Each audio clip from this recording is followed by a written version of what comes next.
नमस्कार, पोल बात में आप सभी का स्वागत है और मैं हूँ प्रतिमा सिंह। आज वन लाइनर्स हैं आपके और ये है राजनीतिक सिद्धांत यानी कि जो पॉलिटिकल थ्योरी है उस टॉपिक से सारे वन लाइनर्स हैं और ये वेरी वेरी इंपॉर्टेंट हैं। इन्हीं से क्वेश्चन बनते हैं, तो कोशिश यहाँ पर मेरी यही रहेगी कि सारे इंपॉर्टेंट फैक्ट, सारे इंपॉर्टेंट वन लाइनर आपके पास पहुँच जाएं, ताकि जो भी आगे एग्जाम्स लगे हुए हैं, बहुत सारे एग्जाम्स हैं जैसे कि बीपीएससी का है, TRA 4 है और DSSS, बहुत सारे एग्जाम्स, MRS, बहुत सारे एग्जाम्स लगे हुए हैं। तो इन सभी में ये जितने भी वन लाइनर हैं वेरी वेरी इंपॉर्टेंट रोल अदा करने वाले हैं। तो जो भी देख रहे हैं इनको नोट डाउन कर लें या फिर इनका स्क्रीनशॉट लेकर के भी रख सकते हैं। तो चलिए देखेंगे। इसके पहले हमने कुछ वन लाइनर का सीरीज दे चुकी हूँ, तो अगर आपने अभी तक वो नहीं देखा है तो चैनल पे विजिट करके सारे वन लाइनर ले लें और राजनीतिक थ्योरी से वन लाइनर का पार्ट 1 आप ले सकते हैं। ये पार्ट 2 है थ्योरी का। तो अभी हम उसके अगर कंटिन्यूएशन में चलते हैं तो विधि सम्मत संप्रभुता एवं तत्सम्मत संप्रभुता में अंतर गार्नर ने किया था। ये इंपॉर्टेंट पॉइंट है, यहाँ से बहुत ज्यादा क्वेश्चन जो है पूछे जाते हैं कि विधि सम्मत संप्रभुता और तथ्य सम्मत संप्रभुता में अंतर किसने किया, तो गार्नर महोदय ने किया है। कानूनी संप्रभुता के जनक कौन है, ऑस्टिन है। और लेक्चर ऑन द ज्यूरिस्प्रूडेंस, ये इनकी पुस्तक है, फेमस पुस्तक है, अकेले भी पूछ लेता है। और ये कहता है कि कानूनी संप्रभुता के जो विचार है या अवधारणा है वो किसमें दी गई है, तो ऑस्टिन के लेक्चर्स ऑन द ज्यूरिस्प्रूडेंस में दी गई है। तो ये किसी भी तरह से क्वेश्चन 2-3 तरह के से पूछ सकता है। सभी चीजें आप अपने माइंड में बिठाते चाहिए। जब भी कोई चीज पढ़ रहे हैं, देख रहे हैं, सुन रहे हैं, तो आपका फुल फोकस होना चाहिए ताकि आप 90 एटलीस्ट 90% तुरंत अपने माइंड में रख लें। 10% आपका बुक में फिर से रिवीजन के लिए रहना चाहिए। अदरवाइज 90% कोशिश करें कि आप तुरंत अपने माइंड में रख लें। यही स्टडी का सही तरीका है। आगे देखेंगे बहुलवादी संप्रभुता के जनक कौन है, गिरियक, ये हैं गिरियक एवं मिटलैंड है। ठीक है। आगे हॉब्स की बात आती है। हॉब्स ने सर्वप्रथम संप्रभुता को वैज्ञानिक रूप दिया था। तो संप्रभुता को वैज्ञानिक रूप देने वाले कौन से विचारक हैं, तो ये सर्वप्रथम हॉब्स हैं। आगे है बेंथम ने सर्वप्रथम संप्रभुता को मानवीय कानून के रूप में देखा। तो मानवीय कानून को रूप में संप्रभुता को किसने देखा है, बेंथम ने देखा। और कानूनी अधिकारों का सिद्धांत इन्होंने ही दिया है, यानी कि जो कानूनी अधिकारों का सिद्धांत है, बहुत सारे सिद्धांत हैं अधिकारों के, तो वो उसके प्रतिपादक कौन है, बेंथम महोदय हैं। जो अगर ऐतिहासिक अधिकारों के सिद्धांत की बात करें तो ये एडमंड एवं बर्ग हैं, ये इसके प्रतिपादक हैं।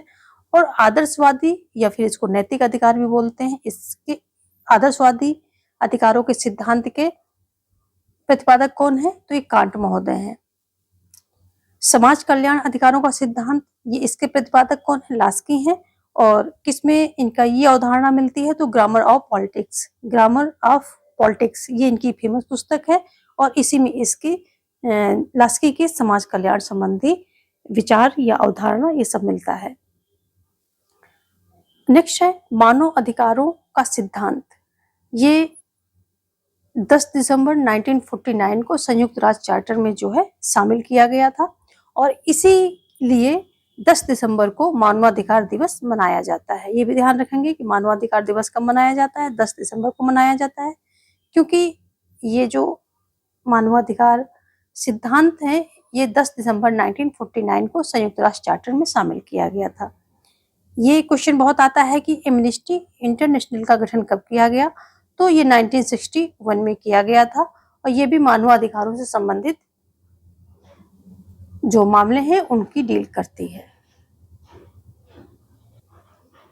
अगला क्या है कि इंग्लैंड की खूनी क्रांति बार बार पूछी जाती है, 1649 में होती है। फिर इंग्लैंड की गौरवपूर्ण क्रांति, ये बहुत इंपॉर्टेंट क्वेश्चन है, ये 1688 में हुई थी। फिर अमेरिकी क्रांति, ये सभी फेमस क्रांतियां हैं, बार बार पूछी जाती हैं। अमेरिकी क्रांति की बात करें तो 1776 में हुई थी। फ्रांसीसी क्रांति की बात करें तो ये 1789 में हुई थी। चीनी क्रांति 1949 में हुई थी। और रूसी क्रांति कब हुई थी, 1917 में हुई थी। रूसी क्रांति का दल भी पूछता है तो ये बोल्शेविक दल के द्वारा एक क्रांति की गई थी और लेनिन इसके जो है कौन थे, तो ये अगुआ या इसके लीडर कह लें वो लेनिन थे। ठीक है, तो ये बातें आप इसके बारे में और ध्यान रखेंगे। स्वतंत्रता और समानता को पुनर्जागरण आंदोलन की संतान कहा जाता है। तो कहते हैं कि स्वतंत्रता और समानता को किसकी संतान कहा जाता है, तो पुनर्जागरण आंदोलन की संतान इसको कहा जाता है। ठीक है, स्वतंत्रता उदारवाद की केंद्रीय अवधारणा है। तो उदारवाद जो है, उदारवाद एक विचारधारा है। इस विचारधारा की केंद्रीय अवधारणा क्या है, यानी कि इसका जिस पर ये सबसे ज्यादा फोकस करती है तो क्या है, स्वतंत्रता है। केंद्रीय अवधारणा इसकी क्या है, स्वतंत्रता है। नेक्स्ट है 16वीं शताब्दी में आधुनिक काल की शुरुआत हुई। जो राष्ट्र राज्य हैं, जो आधुनिक राज्य हैं, ये कब इनकी शुरुआत होती है, तो 16वीं शताब्दी में होती है। क्वेश्चन यहाँ से बहुत बनता है। अगला है नकारात्मक स्वतंत्रता के समर्थक कौन कौन है, तो ये हो जाएंगे आपके लॉक महोदय हो जाएंगे, जे.एस. मिल हो जाएंगे, एडम स्मिथ हो जाएंगे और स्पेंसर है, इतने हो जाएंगे। और अगर हम बात करें कि एक क्वेश्चन आता है लेसेस फेयर का सिद्धांत किसने दिया, तो ये एडम स्मिथ महोदय ने दिया है। इंपॉर्टेंट है, सभी एक एक लाइन यहाँ पर इंपॉर्टेंट है। लेसेस फेयर का अर्थ पूछता है, इसका अर्थ क्या है, तो इसका अर्थ होता है व्यक्ति को अकेला छोड़ दो। यानी कि जो एडम स्मिथ महोदय है ये राज्य की हस्तक्षेप नीति इन्होंने दी थी और लेसेस फेयर का सिद्धांत दिया था और कहा था कि इसका मतलब होता है कि व्यक्ति को अकेला छोड़ दो। ये का मतलब था कि व्यक्ति को जो आर्थिक फील्ड है उसमें अकेला छोड़ दो, जिसमें कैपेसिटी होगी वो अपने को बढ़ाएगा और वहां पर अपने को आगे ले जाएगा, और जिसमें नहीं होगी तो वो नहीं ले जा पाएगा, इसलिए व्यक्ति को छोड़ दो, फ्री छोड़ दो। अगला है हर्बर्ट स्पेंसर, यानी कि ये जो हर्बर्ट स्पेंसर महोदय हैं इन्होंने एक बहुत ही फेमस सिद्धांत दिया है जिसको बोलते हैं योग्यतम की उत्तरजीविता का सिद्धांत।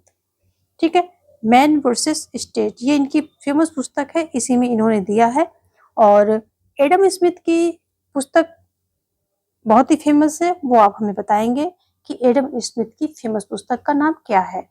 ये आपका होमवर्क है और सभी कमेंट सेक्शन में बताएंगे। जो हर्बर्ट स्पेंसर महोदय हैं इनके बारे में 3-4 चीजें बहुत ही इंपॉर्टेंट हैं। इनकी बुक एक तो याद कर लीजिए, मैन वर्सेस स्टेट है। इन्होंने योग्यतम की उत्तरजीविता का सिद्धांत दिया है। ये कहते हैं कि ये भी वही चीज कहते हैं कि व्यक्ति को जो है उसमें जिसमें योग्यता होगी वो आगे बढ़ेगा और जिसमें नहीं होगी वो मर खप जाएगा। ये भी यही बात बोलते हैं। तो इसलिए योग्यतम की उत्तरजीविता का सिद्धांत ये भी कैसे है, स्वतंत्रता के ये भी समर्थक है। और राज्य की जो हस्तक्षेप नीति है उसको ये भी क्या करते हैं, बिल्कुल भी एग्री नहीं करते हैं। और एक क्वेश्चन आता है कि वैज्ञानिक व्यक्तिवाद का जनक कौन है, तो ये हर्बर्ट स्पेंसर महोदय ही हैं। आगे जे.एस. मिल से संबंधित कुछ चीजें हैं। जे.एस. मिल नकारात्मक स्वतंत्रता संबंधी विचार के ये बहुत बड़े समर्थक हैं और ये विचार यानी कि नकारात्मक स्वतंत्रता संबंधी विचार जो हैं इन्होंने अपनी पुस्तक ऑन लिबर्टी में दिए हैं। सकारात्मक स्वतंत्रता के जनक कौन है, टी.एच. ग्रीन महोदय हैं। टी.एच. ग्रीन महोदय सकारात्मक स्वतंत्रता के जनक हैं। स्वतंत्रता और समानता में संबंध होता है, तो स्वतंत्रता अलग होती है और समानता अलग होती है, लेकिन इन दोनों में कुछ विचारक कहते हैं कि स्वतंत्रता और समानता एक दूसरे के पूरक हैं, जबकि कुछ विचारक कहते हैं कि नहीं, स्वतंत्रता और समानता एक दूसरे के विरोधी हैं। यानी कि जो ये दोनों विचारधाराएं स्वतंत्रता और समानता, इनके आपस में क्या संबंध है, अच्छे संबंध है, समन्वयात्मक संबंध है या फिर विरोधात्मक संबंध है, तो अलग अलग विचार हैं। तो इसमें देखो नकारात्मक दृष्टिकोण में लॉर्ड एक्टन और डी टॉकविले ये बहुत ही फेमस नाम है, जो कि ये नकारात्मक स्वतंत्रता यानी कि स्वतंत्रता और समानता के बीच में जो संबंध है उसमें नकारात्मक दृष्टिकोण, यानी कि ये कहते हैं कि स्वतंत्रता और समानता एक दूसरे के विरोधी हैं। तो ये इसमें लॉर्ड एक्टन और डी टॉकविले का बहुत ज्यादा नाम आता है, ये दोनों आप याद कर लेंगे। जबकि सकारात्मक दृष्टिकोण में लास्की, मैकाइवर ये सभी आ जाते हैं। मैकाइवर यहाँ पर थोड़ा सा मिसप्रिंट है, वो आप देख लेंगे, मैं बोल रही हूँ आप उसको थोड़ा सा समझेंगे। तो लास्की और मैकाइवर ये सकारात्मक दृष्टिकोण, ये क्या कहते हैं कि स्वतंत्रता और समानता में कैसा है, विरोधात्मक संबंध ना होकर एक दूसरे के पूरक है, ऐसा ये मानते हैं। तो सकारात्मक दृष्टिकोण, इन दोनों के संबंध में सकारात्मक दृष्टिकोण के लास्की मैकाइवर है, नकारात्मक दृष्टिकोण के Lord Acton and de Tocqueville हैं। फिर आ जाते हैं जॉन रॉल्स से संबंधित कुछ बातों पे। जॉन रॉल्स ने, जो जॉन रॉल्स महोदय हैं, ये 20वीं शताब्दी के विचारक माने जाते हैं और अपने न्याय सिद्धांत का प्रतिपादन इन्होंने किसमें किया है? इनकी एक पुस्तक है, फेमस पुस्तक है, थ्योरी ऑफ जस्टिस, ये इनकी पुस्तक है। इसी में इन्होंने अपना न्याय सिद्धांत दिया है, ठीक है। और इनका न्याय सिद्धांत को इन्होंने कहा क्या है, क्या संज्ञा दी है? विशुद्ध प्रक्रियात्मक न्याय। तो सीधे सीधे आता है, कई सारे ऑप्शन देंगे, शुद्ध न्याय और शुद्ध प्रक्रियात्मक न्याय या फिर और भी, तो 4 ऑप्शन दे देंगे। वहां पर आपको देखना है जो विशुद्ध प्रक्रियात्मक न्याय है वो इनके न्याय को कहा गया है, इन्होंने अपने न्याय को यही नाम दिया है, तो इस पर आप टिक करेंगे। रॉल्स पर्दे की अवस्था की बात करते हैं। ये कहते हैं कि समाज में जो व्यक्ति नियम कानून बनाते हैं वो उनको इस तरह से अपने, ये अज्ञान की अवस्था कह लें या पर्दे की अवस्था, कि उनको खुद भी ना पता हो, इस तरह से वो अपने आप को उस स्थिति पे निष्पक्षता के उस लेवल पर ले जाएं कि ऐसे कानून बना रहे हैं कि जैसे उनको समाज के बारे में कुछ भी नहीं पता है, और वो जो कानून और वो जो सभी अलग अलग वर्गों के लिए जो भी कानून नियम बना रहे हैं, तो वो कानून नियम उनके लिए भी उसी तरह होंगे, क्योंकि उनको खुद भी नहीं पता है कि अब ये कानून नियम बनाने के बाद जब वो समाज में पहुंचेंगे, समाज में जाएंगे, तो किस वर्ग में, किस तबके में उनको स्थान मिलेगा, या किस वर्ग के, किस समुदाय के वो मेंबर बनने वाले हैं। तो अगर ऐसा कोई इतना निष्पक्ष होकर के बनाएगा, यानी इसी को अज्ञान, यानी कि हमें समाज के बारे में कुछ मालूम नहीं है, अज्ञानता है बिल्कुल, और उसी अज्ञानता के हिसाब से हम जब इतने अज्ञान में इस अज्ञानता होगी, तो हम सभी वर्गों के लिए अच्छे कानून बनाएंगे, सभी वर्गों के हित का ध्यान रखेंगे, क्योंकि हमें खुद भी नहीं पता है कानून बना करके जब हम समाज में पहुंचेंगे तो कौन से वर्ग, कौन से तबके में हम खुद भी, हमें मेंबर बनना पड़ेगा। तो अगर हमें पता ही नहीं है तो हम सभी वर्ग के लिए, सभी समुदाय के लिए अच्छे कानून बनाएंगे और सभी की हित का पूरा ध्यान रखेंगे। तो इसे इन्होंने पर्दे की अवस्था या अज्ञान की अवस्था कहा है। बहुत ही फेमस है, बार बार पूछा जाता है, ठीक है। और 16वीं 17वीं शताब्दी निरंकुश राजतंत्र था। जो 16वीं 17वीं शताब्दी है, इसमें बताया जाता है कि इस समय जो है निरंकुश राजतंत्रशाही थी, ठीक है। आगे जो 18वीं शताब्दी है, इसको कहा जाता है कि ये संवैधानिक शासन की शुरुआत इसमें होती है। क्वेश्चन सीधे सीधे ऐसे बनते हैं, तो वन लाइनर आप लीजिए क्वेश्चन और इनको थोड़ा सा अपने ध्यान में रखिए, क्वेश्चन यहीं से बनते हैं। 19वीं शताब्दी में क्या था कि व्यक्तिवादी लोकतंत्र की शुरुआत होती है, ध्यान रखेंगे, और 20वीं शताब्दी में बहुलवादी लोकतंत्र आ जाता है, ठीक है। तो ये जो है किस शताब्दी में किस तरह की शासन व्यवस्था रहती है उसकी बात हुई है। तो 16वीं 17वीं में निरंकुश राजतंत्र रहता है, 18वीं में संवैधानिक शासन की शुरुआत होती है, 19वीं में लोकतंत्र, व्यक्तिवादी लोकतंत्र की शुरुआत होती है, जबकि 20वीं में बहुलवादी लोकतंत्र आ जाता है, ठीक है। अगला है लोक सत्ता या सरकार जनता की सहमति का परिणाम है। तो सत्ता या सरकार, यहाँ लोक नहीं होगा, लॉक होगा। ये लॉक महोदय का कहना है, क्या कहना है, ये क्या कहते हैं कि सत्ता या सरकार जनता की सहमति का परिणाम है। तो ये क्वेश्चन बहुत बार आता है कि किसने कहा है कि जो सरकार है या जो शक्ति है, सत्ता है, पावर है, वो किसकी, जनता की सहमति का परिणाम है। तो ऐसा लॉक महोदय ने कहा है। क्वेश्चन को थोड़ा घुमा देगा, वर्ड को थोड़ा चेंज करेगा, लेकिन मीनिंग उसका वही निकलता है। मॉन्टेस्क्यू जो है, इन्होंने शक्ति के पृथक्करण का सिद्धांत दिया है, और जो शक्ति के पृथक्करण का सिद्धांत है वो अमेरिका में अच्छे से फॉलो किया जाता है, और इसलिए इनकी पुस्तक की बात कर लेते हैं, द स्पिरिट ऑफ लॉज, इनकी मॉन्टेस्क्यू की पुस्तक है, तो ये भी बहुत पूछी जाती है, the spirit of laws. Rousseau क्या है, प्रत्यक्ष लोकतंत्र के जनक माने जाते हैं। तो सीधा सीधा क्वेश्चन आता है कि प्रत्यक्ष लोकतंत्र के जनक कौन है, तो रूसो महोदय हैं। बेंथम को देखो क्या क्या कहा जाता है कि प्रतिनिधि लोकतंत्र के जनक माने जाते हैं। शिक्षित को मताधिकार दिया है इन्होंने, मत देने का अधिकार किसको, शिक्षित को दिया है। महिलाओं को इन्होंने मताधिकार से वंचित किया है। एक वोट के पक्ष में है, यानी कि 1% 1 वोट। और जैसा कि अभी अपने यहाँ है, पढ़ना लिखना इन्होंने बोला है शिक्षित किसको माना है। देखिए क्वेश्चन यहाँ से भी आता है कि वेंथम ने शिक्षित किसको माना है।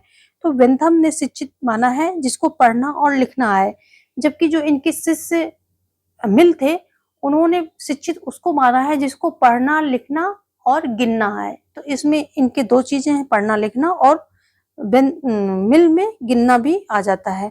साथ में इन्होंने गुप्त मतदान का भी क्या किया है, प्रतिनिधित्व किया है, यानी कि उसको भी सपोर्ट किया है, गुप्त मतदान के पक्षधर हैं।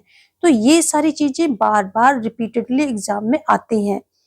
महिलाओं को वंचित रखा है इन्होंने, प्रतिनिधि लोकतंत्र के जनक हैं, शिक्षित मताधिकार इन्होंने दिया है शिक्षितों को, और एक वोट को इन्होंने समर्थन दिया है, पढ़ना लिखना जिसको आता है उसे शिक्षित माना है बहुत, और गुप्त मतदान। ये क्वेश्चन एक बार नहीं 1000 बार पूछे गए हैं और आज भी उतने ही इम्पोर्टेंट हैं। तो ये आप एक जगह है, इनको देखिए। और वेंथम का जो इनसे क्वेश्चन बहुत ज्यादा बनता है। फिर आ जाते हैं मिल पे, जो मिल से बहुत ज्यादा क्वेश्चन बनते हैं वो हम यहाँ पर दे रहे हैं।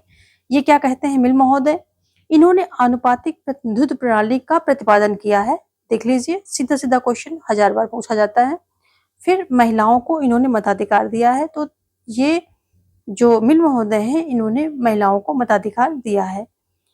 एक से अधिक वोट इन्होंने दिए हैं, ठीक है, एक से अधिक वोटों का अधिकार दिया है। ये कहते हैं कि जो जितना ज्यादा शिक्षित होगा उसके उतने ज्यादा वोट होंगे, सीधे सीधे कहते हैं, ठीक है। और इसी आधार पर ये कहते हैं कि वोटों को गिना नहीं तोला जाना चाहिए, यानी कि इतने जितने ज्यादा लोग शिक्षित होंगे उतने ज्यादा उनके वोट होंगे, तो वोटों को गिना नहीं तोला जाना चाहिए, ऐसा बोलते हैं। देखिए वही बात आ गई इनका।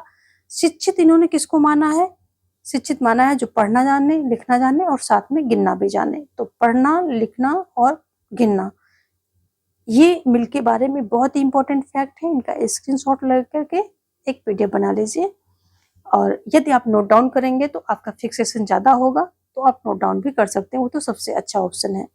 चलिए आगे देखेंगे। तो ठीक है, आज हम यहीं पर अपनी क्लास को वाइंड अप करते हैं। बाकी की वो लाइन अभी रेडी नहीं है, फिर पहले उनका हम पीडीएफ बनाएंगे, उसके बाद आपको बाकी के वन लाइनर भी देते रहेंगे। तो ऐसे ही important fact, important one liner थोड़े से टाइम में बहुत ज़्यादा इम्पोर्टेंट चीज़ों को कलेक्ट करने के लिए हमारे चैनल को सब्सक्राइब कर लें, और वीडियो यूजफुल है तो उसे लाइक और शेयर भी करें। Thanks for watching. जय हिंद।